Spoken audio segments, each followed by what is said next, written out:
सभी को नमस्कार। दोबारा आपका स्वागत है पशु परिचय की इस क्लास में। प्रीवियस वीडियो लेक्चर में प्रतिशतता में हमने उपयोग में वृद्धि और कमी संबंधी प्रश्न और उनसे रिलेटेड जो शॉर्ट ट्रिक थी वो सीखी थी। आज हम उससे आगे लेते हैं 9 जनसंख्या में वृद्धि या कमी संबंधी प्रश्न।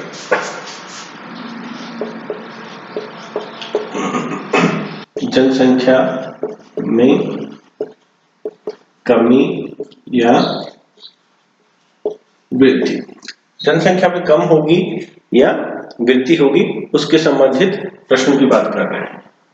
जनसंख्या में कमी या वृद्धि संबंधी प्रश्न अपन आज लेंगे, ठीक है। कैसे करेंगे? First P equal to P nought, P equal to P nought, आप P0 भी बोल सकते हैं। After that P nought 1 plus R upon 100 to the power n। P nought bracket 1 plus R upon 100। देखिए ब्रैकेट की और P नोट के बीच में कुछ भी नहीं है, तो इसका मतलब P नोट इससे क्या हो रहा है? गुणा हो रहा है, मल्टीप्लाई हो रहा है, ठीक है। ये कब होगा? जब जनसंख्या में क्या होगी? वृद्धि होगी। जनसंख्या में वृद्धि होगी तो ये फॉर्मूला हम अप्लाई करेंगे। Second P equal to P nought multiply by bracket 1 minus R upon 100 to the power n। जनसंख्या में कमी होगी तो हम ये वाला फॉर्मूला अप्लाई करेंगे। P nought 1 minus R upon 100 to the power n। जनसंख्या क्या होगी? कम होगी। यहाँ पर P जो है वो अंतिम मान है। P क्या है? अंतिम मान, ठीक है। P नोट P0 जिसे अपन कह रहे हैं ये प्रारंभिक मान, प्रारंभिक मान होता है। R यहाँ पे दर होती है, ठीक है।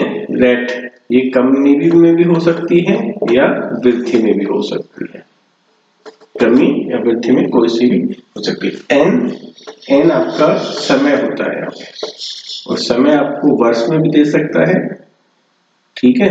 समय आपको वर्ष में भी दे सकता है और महीनों में भी दे सकता है। तो इस तरह से ये सारी चीजें आपको पता चल गई। n, p, p, p note और r क्या होते हैं? वृद्धि होगी तो प्लस लेंगे, कमी होगी तो माइनस लेंगे। इसको हम एक क्वेश्चन के थ्रू समझने की कोशिश करते हैं कैसे ये फॉर्मूला हम अप्लाई करेंगे। देखिए क्वेश्चन, आपका है एक शहर की जनसंख्या है, प्रतिवर्ष प्रति 1000 40 की वृद्धि होती है।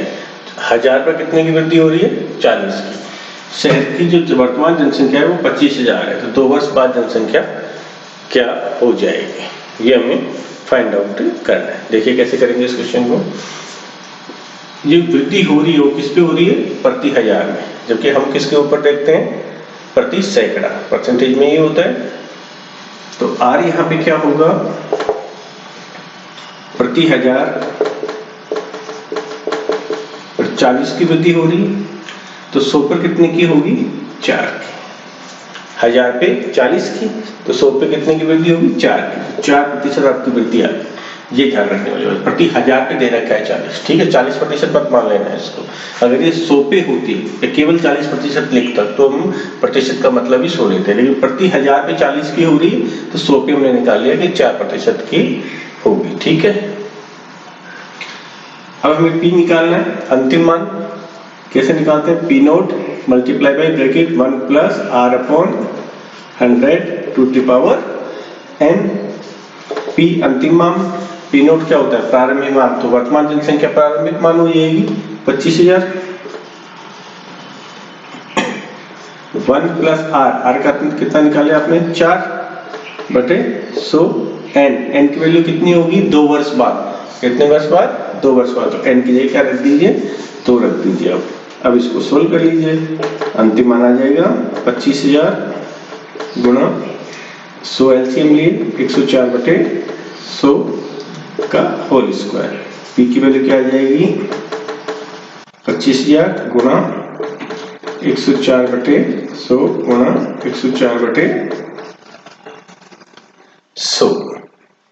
देखिए 2 0 से 2 0 कैंसिल आउट, 1 0 से 1 0 कैंसिल आउट, 5 से कैंसिल आउट हो जाएगा 2 टाइम्स, ये 5 टाइम्स। ठीक है, ये भी यहाँ पे देखें कैंसिल आउट हो सकता है, 2 का 52 टाइम्स हो जाएगा 1 0। अब ये आपके पास p आ गया 5 मल्टीप्लाई बाई 104 मल्टीप्लाई बाई 52। 5 को इस 4 से मल्टीप्लाई कर दीजिए, 520 सीधा सा मल्टीप्लाई है। आप इसको किससे मल्टीप्लाई कर रहे हैं, 52 से, तो पहले तो 2 से कर दीजिए,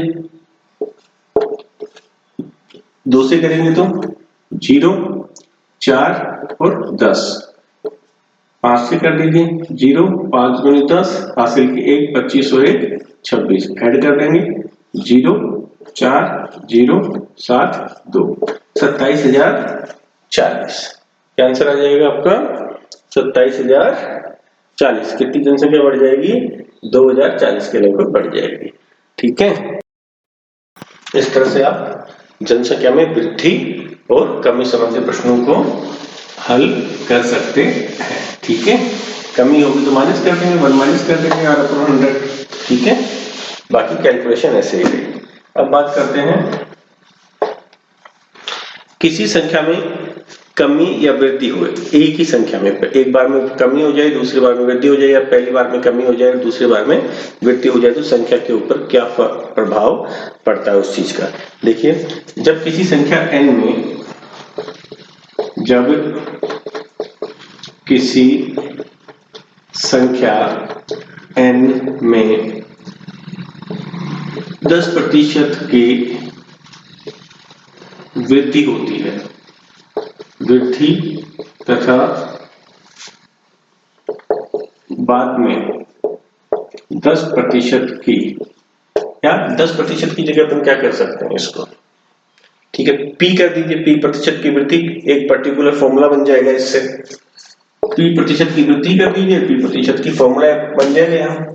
जब किसी संख्या n में p प्रतिशत की वृद्धि तथा बाद में p प्रतिशत की कमी हो, या पहले p प्रतिशत की कमी व बाद में p प्रतिशत की वृद्धि हो, तो दोनों केस में हो तो संख्या n p/10 का होल स्क्वायर कम हो जाती है, प्रतिशत में है तो इतने प्रतिशत क्या हो जाएगी, कमी हो जाएगी। कोई भी संख्या है जिसमें पहले p प्रतिशत की वृद्धि हुई, बाद में p प्रतिशत की कमी हुई, ठीक है, या पहले वृद्धि की जगह कमी और बाद में वृद्धि हो गई, दोनों ही केस में हमें क्या होगी, संख्या कम मिलेगी।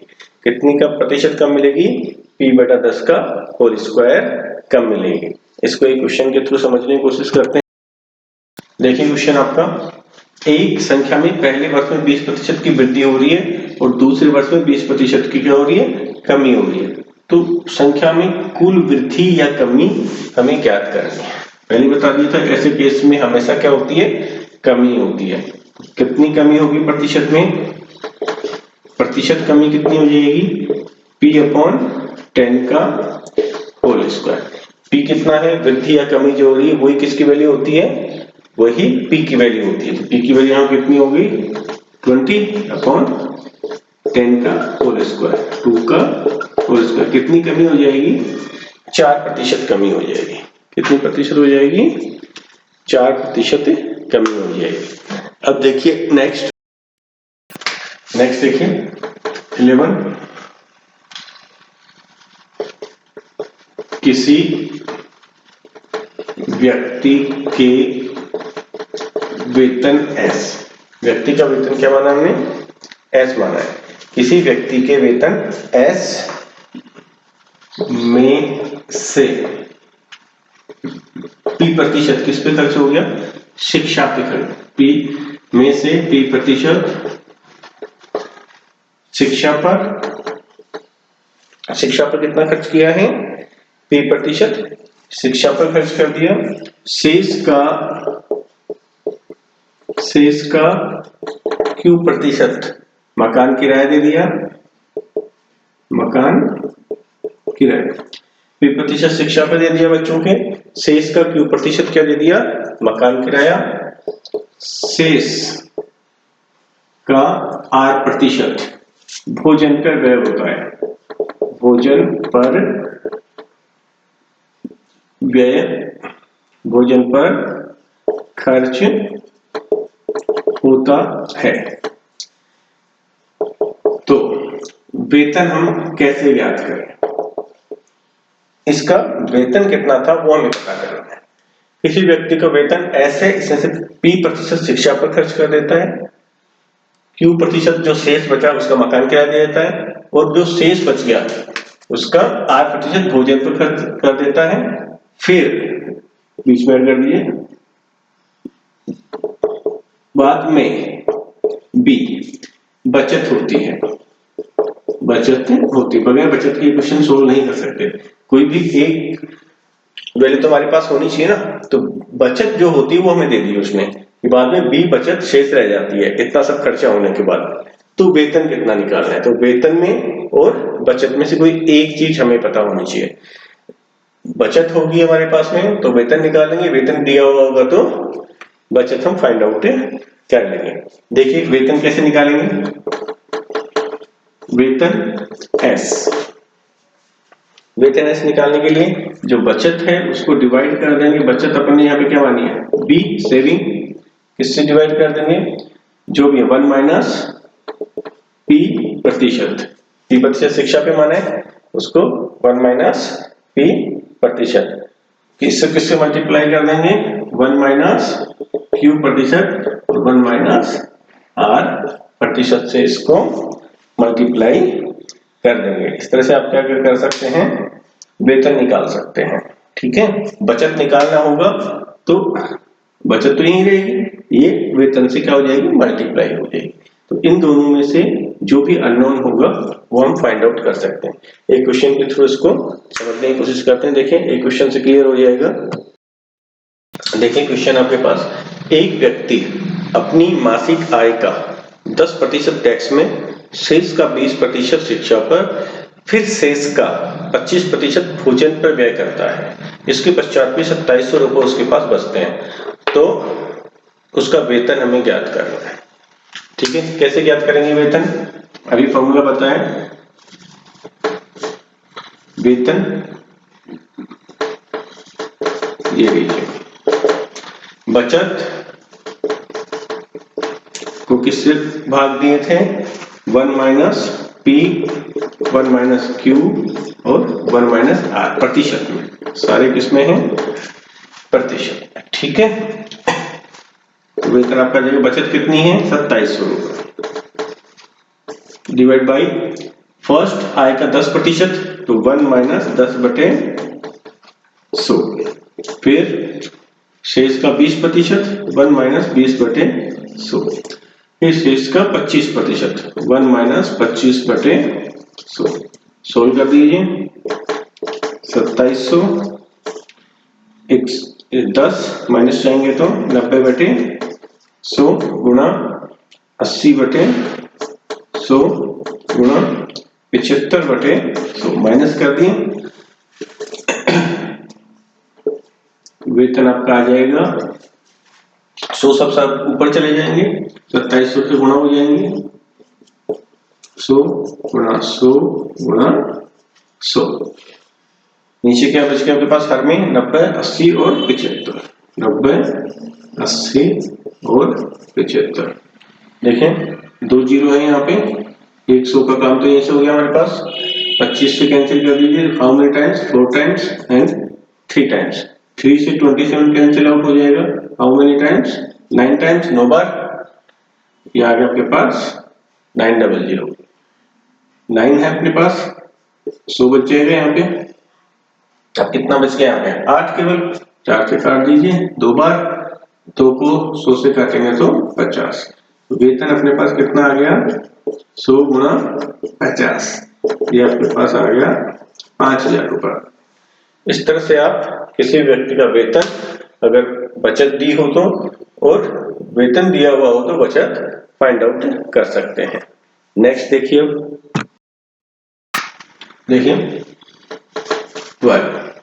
लास्ट है इसका, यदि किसी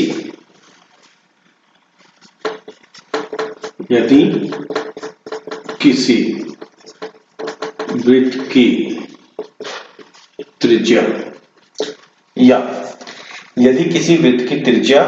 या वर्ग की भुजा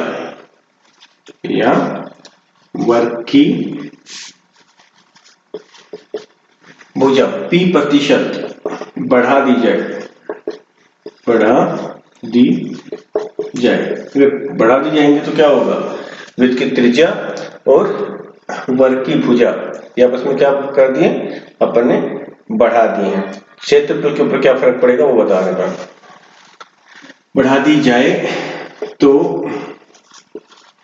इनका क्षेत्रफल P + P/10 का होल स्क्वायर, P+P/10 का होल स्क्वायर प्रतिशत बढ़ जाता है।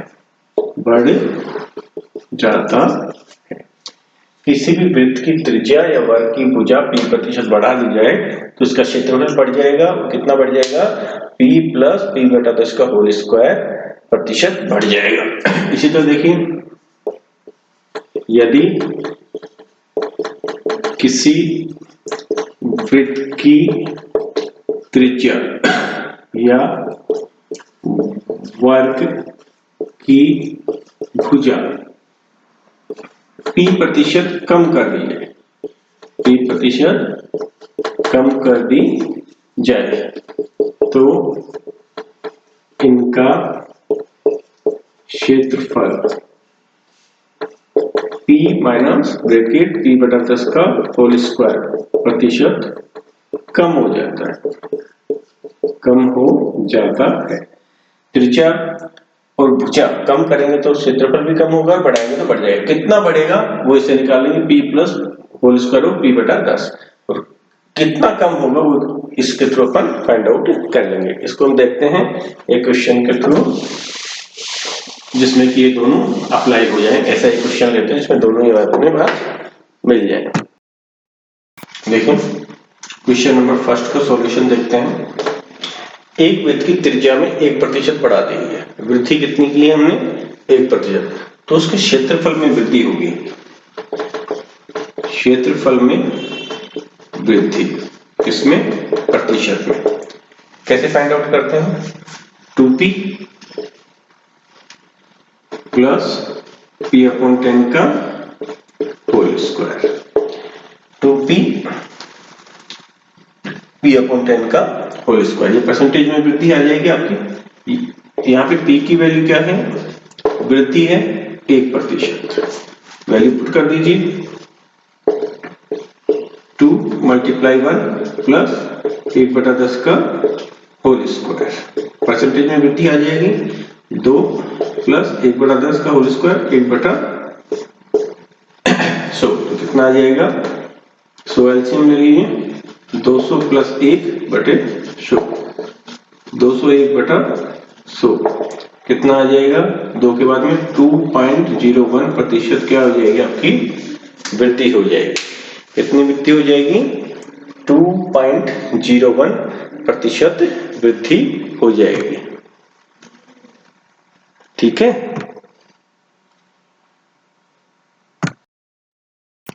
दूसरा देखें, सेकंड क्वेश्चन इसी का, यदि वर्ग की 8 सेंटीमीटर भुजा को 10 सेंटीमीटर कर दें, वर्ग की 8 सेंटीमीटर भुजा को कितना करते हैं हम, 10 सेंटीमीटर कर दें, तो क्षेत्रफल में वृद्धि कितनी होगी।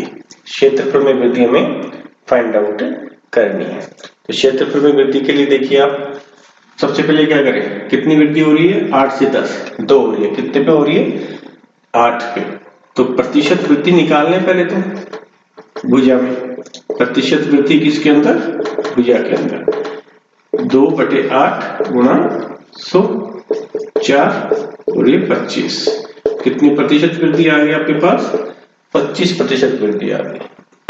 अब क्षेत्रफल में वृद्धि, क्षेत्रफल में वृद्धि परसेंटेज में, ठीक है। क्षेत्रफल में वृद्धि का फॉर्मूला 2p प्लस p/10 का होल स्क्वायर, ये परसेंटेज में वृद्धि का फॉर्मूला होता है। p की वैल्यू आपने कितनी निकाल ली यहाँ पे, 25%, 2p 2 गुणा 25 प्लस p 25/10 का होल स्क्वायर, ठीक है।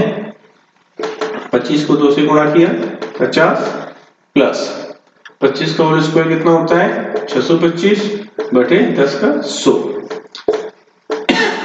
50 प्लस 2 के बाद में 2 डिजिट के बाद में पॉइंट लगा देंगे 6.25, तो 56.25% इतनी क्या हो जाएगी, क्षेत्रफल में वृद्धि हो जाएगी वर्ग के। 8 से 10 सेंटीमीटर करने पर, बस यहाँ अलग क्या था कि हमें परसेंटेज में नहीं दी थी वृद्धि, ठीक है। तो हमने दी गई वृद्धि को किसमें निकाल लिया, परसेंटेज में निकाल लिया और सोल्व कर दिया। इस तरह से अपन क्या निकाल सकते हैं, परसेंटेज वृद्धि निकाल सकते हैं। इससे रिलेटेड जो अपन 12 शॉर्ट ट्रिक्स हमने की हैं, 12 के ऊपर डिपेंड क्वेश्चन थी, इन्हीं के ऊपर डिपेंड बहुत सारे क्वेश्चंस नेक्स्ट वीडियो में हम देखेंगे। इनकी प्रैक्टिस करिएगा, इनका डायरेक्ट अप्लाई करके हम सारे क्वेश्चंस को वहां पर सोल्व करेंगे। आज के लिए इतना ही, धन्यवाद।